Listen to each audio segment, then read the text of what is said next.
relatively new. But I don't know how many of you saw the little teaser that I put on Facebook about today's message and about Yaakov, about Jacob and his identity. And it seems to me that the concept of identity seems to pervade everything, especially in social media these days. And people having this kind of false notion that they get to choose their identity. But wherein comes our actual identity as given to us by someone who created us? I think that perhaps of all of the people that we've encountered in Torah, Yaakov is probably the most complex. And that could be for a number of reasons. It would, because it could be that he is complex. Two, as my wife pointed out, it could be that we just know more of his story. But I think other characters that we encounter seem to be pretty even-keeled in how they approach their circumstances and their worldview.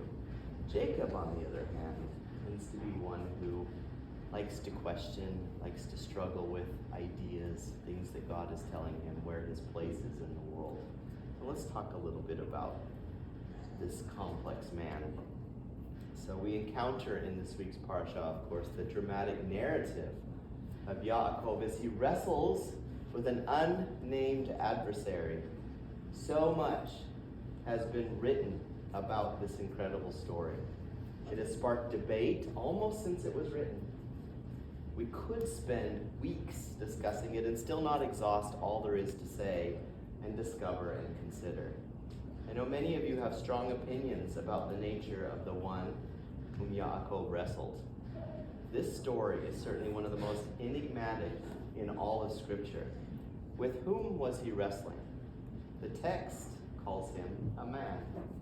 According to the prophet Hosea, it was an angel. Yaakov himself had no doubt it was God. He called the place of the encounter Peniel. Quote, because I saw the face of God, and yet my life was spared. The one with whom he wrestled implies as much when he gives Yaakov the name Israel. Because you have struggled with God and with man and have overcome. This passage resists easy interpretation. And yet this narrative, full of beautiful imagery, holds the key to understanding the identity of the Jewish people. It is not we, as the readers, who give it this significance, but the Torah itself. For it was then, as dawn was about to break, that Yaakov acquired the name that his descendants would bear throughout eternity. Names in the Torah, especially a new name given by the Holy One, are not mere labels, but they are signals of character or calling. The moment at which Yaakov became Israel contains the clue to who the people of God are. To be sure, the children of Israel would later be called on to be a kingdom of priests and a holy nation, but they never lost that earlier appellation, that title of children of Israel. They are the people who struggled with God and man and yet survived. What does this mean? One way to dig into the text is to ask what happened next. By reasoning backward from effect to cause, we may gain an insight as to what actually transpired that night. The events that occurred the following day are rather astonishing, if you ask me. The Torah has prepared us for a tense encounter.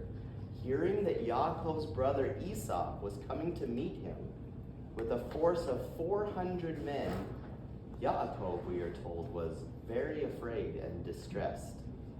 I think I would be looking for a cave in which to hide if I knew that my brother, who had made a solemn vow to murder me upon the death of our father, was on his way to see me, rich and powerful, with a small army of 400 well-trained men. And so Yaakov made elaborate preparations. He adopted three tactics: diplomacy, prayer, and readiness for war. First, diplomacy. Yaakov sent lavish gifts of herds and flocks to his brother. Prayer. He prayed a mighty prayer in which he asked the Holy One to save him from the hand of Esau. And finally, he divided his household into two camps so that at least one would survive if worst came to worst. And yet when Esau finally appears, all the fears turn out to be unfounded. Esau, it says, ran to meet Yaakov, threw his arms around his neck, kissed him, and wept. There is no anger, animosity, or threat of revenge in Esau's behavior or demeanor. What he does at that fateful meeting is quite extraordinary. First, he bowed down and kissed the ground 7 times, prostrating himself before Esau. Each of his family members does likewise. The maidservants and their children, Leah and her children, and finally Joseph and Rachel. The threefold repetition here is significant. No less striking is Yaakov's use of language. 5 times he calls Esau Adoni, my Lord. Twice he calls Esau Eved, his servant. And 4 times in the previous chapter, he tells his servants to do likewise. As with his physical gesture of 7-fold prostration, so with his 7-fold use of the words Adon and Eved, this is, for that time period, self-abasement at its finest. So, how do we connect this scene with the wrestling match of the previous night? Surely Yaakov had won a victory over his adversary. At the very least, he had refused to let him go until he blessed him. The new name that was given to him, Israel, implied that henceforth Yaakov should have no doubts about his ability to survive any conflict. A man who has wrestled with God and with men and has overcome is not one who needs to bow down to anyone or call him my Lord. I would have expected Yaakov to show a newfound confidence rather than a wholly surprising meekness and servility. What does all this say about humility and the things that Yaakov may become? Let us read chapter 33, beginning in verse 4. But Esau ran to meet him and embraced him and fell on his neck and kissed him, and they wept. When Esau looked up and saw the women and children, he said, "Who are these with you?" Yaakov said, "The children whom God has graciously given your servant." Then the maids drew near, they and their children, and bowed down. Leah likewise and her children drew near and bowed down. And finally Joseph and Rachel drew near, and they bowed down. Esau said, "What do you mean by all this company that I met?" Yaakov answered, "To find favor with my Lord." But Esau said, "I have enough, my brother. Keep what you have for yourself." When Esau at first refuses the gifts, Yaakov replies in the following extraordinary words. "No, please, if I have found favor in your eyes, accept this gift from my hand. For to see your face is like seeing the face of God. Now that you have received me favorably, please accept the present." But it does not really say present here. The Hebrew word that is translated as present, birchati, means literally my blessing. Please accept my blessing that was brought to you. For God has been gracious to me, and I have everything. Why has the gift become a blessing? In what conceivable way is seeing the face of Esau like seeing the face of God? And what exactly does Yaakov mean by altering Esau's words, "I have plenty," into his own, "I have everything"?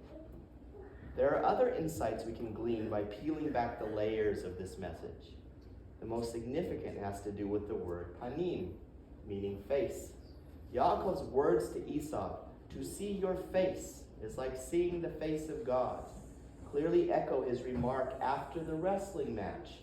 He called the place Peniel, saying, "It is because I saw God face to face, and yet my life was spared." Altogether, chapters 32 and 33 echo time and again with variants of the word panim. This is missed in translation so often because panim has many forms in Hebrew that are not evident in English. To take one example, verse 33:21 is translated thusly. Yaakov said to his servants, "You shall say, your servant Yaakov is coming behind us, for he thought, I will pacify him with these gifts I am sending on ahead. Later, when I see him, perhaps he will receive me." If you listen carefully, there is nothing here in the English to suggest that in fact the word face appears 4 times in this verse alone. Let me read the phrase in Hebrew. Listen for the word panim, or its grammatical variants, in this case panaiv and panai. Va'amartem gam hine advadcha Yaakov, acharenu ki amar achara panaiv, va'nimcha hacholet lepanai v'acharei chen arei panaiv, ala yisa panai. The second half of the verse should literally be translated as this: for he thought, I will wipe the anger from his face with the gift that goes ahead of my face. Afterward, when I see his face, perhaps he will lift up my face. There's a drama here, and it has to do with faces. The face of Esau, the face of Yaakov, the face of the Holy One himself. So what is going on? The clue lies in Yaakov's use of that word blessing, which is often translated as gift. This takes us back 22 years to another fateful moment in Genesis 27, in which Yaakov, dressed in Esau's clothing, takes his brother's blessing. By the way, whether by accident or by design, the term Baruch, bless or blessing, occurs exactly 22 times in that chapter. I just thought that was cool. Let me read again the blessing to refresh our memories. Again, this is from Genesis 27. May God give you the dew of heaven and the fatness of the earth, and plenty of grain and wine. Let peoples serve you, and nations bow down to you. Be Lord over your brothers, and may your mother's sons bow down to you. Cursed be everyone who curses you, and blessed be everyone who blesses you. The plain sense of the words is clear. They mean wealth and power. This is the blessing that Yaakov took, dressed in Esau's clothes, taking Esau's place. A blessing through deception. This is the first clue. The second, whose importance cannot be overstated, is that there was a later blessing. Esau had married 2 Hittite women. This was, as it says in the Torah, a source of great grief to Yitzhak and Rivka. Rivka takes this as an opportunity to send Yaakov away to her brother Laban, where he would be safe from Esau's desire for revenge. Before Yaakov leaves, Yitzhak blesses him in these words. May God Almighty bless you and make you fruitful and increase your numbers until you become a community of peoples. May he give you and your descendants the blessing of Abraham, so that you may take possession of the land where you now live as a foreigner, the land God gave to Abraham. This is a completely different blessing. This is a blessing for children and for land, and 2 key things that God has repeatedly promised Abraham. These are the covenantal blessings. They dominate the book of Genesis, and they have nothing to do with wealth or power. The Holy One promised Abraham that he would have children who would continue the covenant and the land in which to do so. God never promises Abraham the dew of heaven and the richness of earth, nor does he use any language of power. Be Lord over your brothers, and may the sons of your mother bow down to you. Before sending him away from home, Yitzhak gives Yaakov the Abrahamic blessings, saying to him in so many words, it will be you who will continue the covenant into the future. The third significant fact is that at the time of the blessings, Yitzhak was blind. Yaakov's impersonation of Esau was possible only because Yitzhak could not see. Genesis 17 is almost an essay on the senses.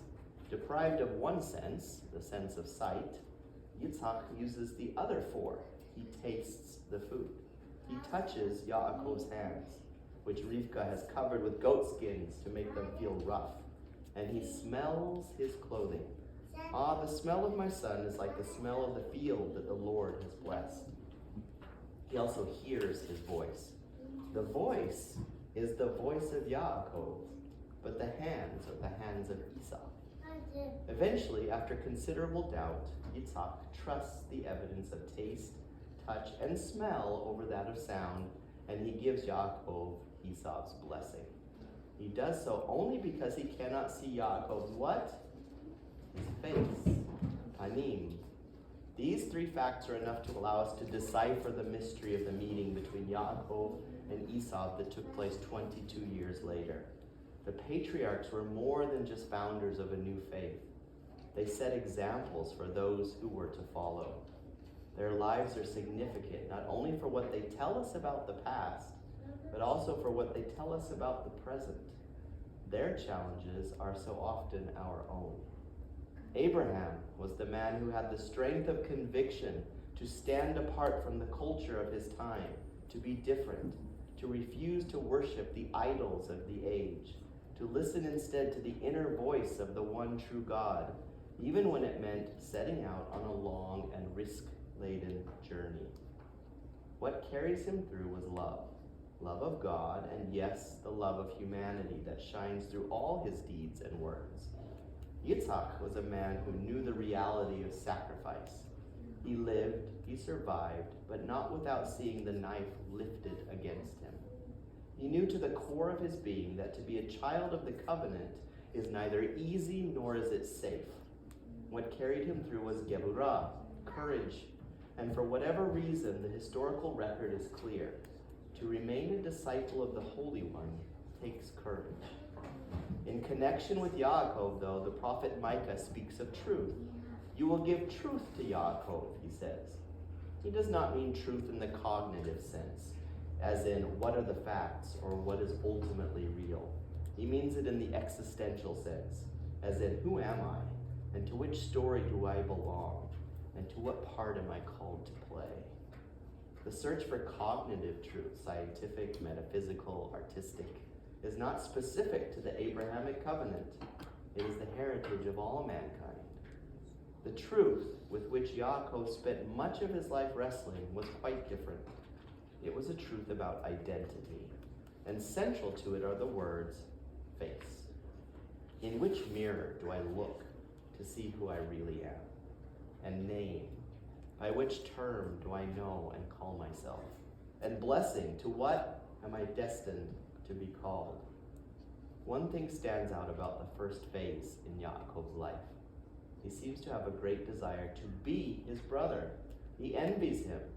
More specifically, he desires to occupy Esau's place.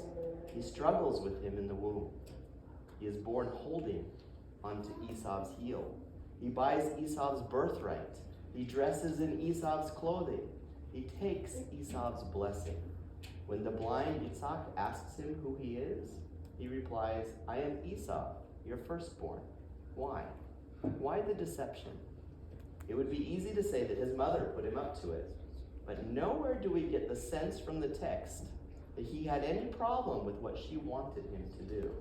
He goes through it without a protest of any kind. Esau is everything that Yaakov is not. He is the firstborn. He emerges from the womb red and covered in hair.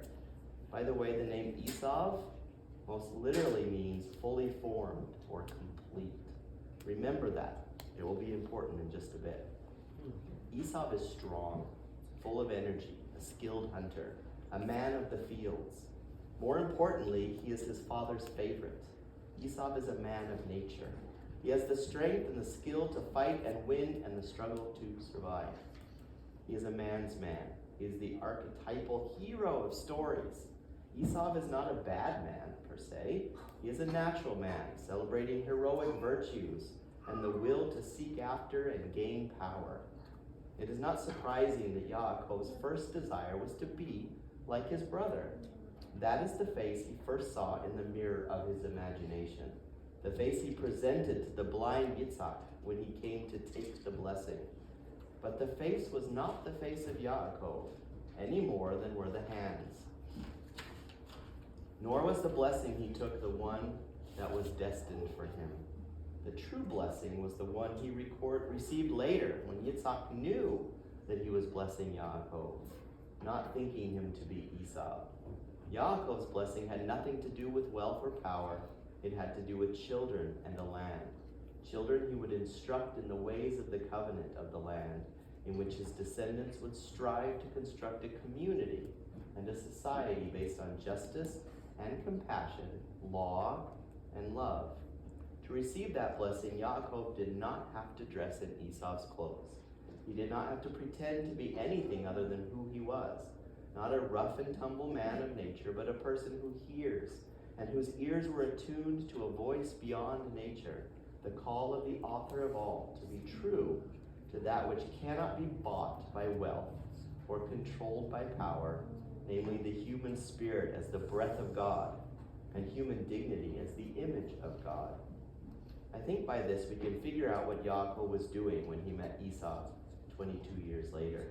He was giving back the blessing that he had stolen all those years before. The herds and flocks that he sent to Esau represented wealth, the dew of heaven, the richness of the earth. The sevenfold bowing and calling him your servant, and Esau, my Lord, represented power. Be Lord over your brothers, and may the sons of your mother bow down to you. Yaakov no longer wanted or needed these things. I have everything, he said, meaning I no longer need either wealth or power to be complete. He is explicit. He says, please take not just my gift, but also my blessing. He now knows the blessing he took from Esau was never meant for him, and he is returning it. This is so very meaningful and compassionate. So let us return to the beginning. We have come full circle. Let us return to the wrestling match from the previous night. I believe it was Yaakov's inner battle and eternal truth. Who was he? Was he the man he longed to be, such as Esau, or was he the man called to a different destiny, the road less traveled, the Abrahamic covenant? I will not let you go until you bless me, he says to his adversary. The unnamed stranger responds in a way that defies expectation. He does not give Yaakov a conventional blessing, you will be rich or strong or safe. Nor does he promise Yaakov a life free from conflict. The name Yaakov signifies struggle. The name Israel also signified struggle. But the terms of the conflict have been reversed. It is as if the man said to him, in the past, you struggled to be someone you are not and were never meant to be. In the future, you will struggle not to be anything but yourself. In the past, you held on to Esau's heel. In the future, you will hold on to God. You will not let him go. He will not let go of you. Now let go of Esau so that you can be free to embrace the living God with your whole heart, might, mind, and strength. The next day, Yaakov did so. He let go of Esau by giving him back his blessing. And though Yaakov had now renounced both wealth and power, and though he still limped from the encounter of the night before, the passage ends with the words, Vayavo Yaakov Shalem, and Yaakov emerged complete. Remember the deepest meaning of the name Esau? It means to be fully formed or complete. This is the stunning truth at which Yaakov finally arrived, and to which the name Israel is testimony. To be complete, we do not need Esau's blessing of wealth or power. Ours is another face, an alternative destiny, a different blessing. The face we bear is the image we see reflected in the face of God when we wrestle with him and refuse to let go. Not by accident was this episode the birth of the people of God as Israel. At almost every significant moment in the history of the children of Israel, they have wrestled with civilizations who worship the gods of nature or power. Israel never knew the wealth of ancient Greece or Rome, Renaissance Italy or aristocratic France. They never knew the power of great empires, their invincible armies and weapons of destruction. When it longed for those things, as in the days of Solomon, it lost its way. Israel's strength never lay in itself, but in that which was other and greater than itself. the power that transcends all earthly powers, and the wealth that is not physical, but spiritual, a matter of mind and heart. How often have we, as believers, wished to be someone else, or envied what they have, their wealth, their health, their looks, their wisdom, their talents, their peace of mind? That is a feeling we must ultimately reject. The Torah does not ask us to think badly of Esau. To the contrary, it commands us, do not hate an Edomite who is a descendant of Esau, for he is your brother. It did, however, ask us to wrestle, as Yaakov did, alone at night in the depths of our soul, and to discover the face, the name, and the blessing that is ours. Before Yaakov could be at peace with his brother, he had to learn who he was in God's eyes. He had to learn that he was not Esau, but he was Israel, he who wrestles with God and never lets go. That's it. That's all I'm saying. Any thoughts as you read through this, or have you read through it in the past? Who is Jacob to you? Does he have any meaning in your life today? Can you see yourself through his eyes?